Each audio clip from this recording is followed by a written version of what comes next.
এবারই প্রথম কান চলচ্চিত্র উৎসবে যোগ দিয়েছিলেন বলিউড অভিনেত্রী কিয়ারা আডবাণী। সেখানে কিয়ারার পোশাক যতটা প্রশংসিত হয়েছিল ততটাই সমালোচিত হয়েছিল তিনি তার ইংরেজি বলার ধরনের কারণে। গত কয়েক বছর ধরে হাসাহাসি হচ্ছে তাকে নিয়ে।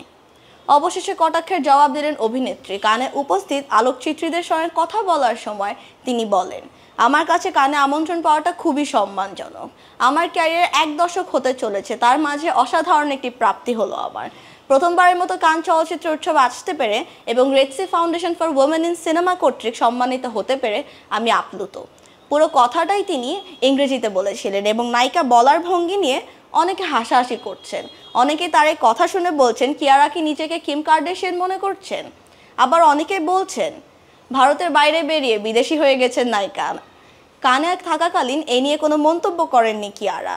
দেশে ফিরতেই কটাক্ষের জবাবে তিনি সোশ্যাল সাইটে লিখেছেন, যে নারী অন্য নারীর হয়ে কথা বলেন তার পাশে দাঁড়ান, তাকে উৎসাহ দিন যাতে সেই মানুষটি নিজেকে বিশ্বাস করা শুরু করেন।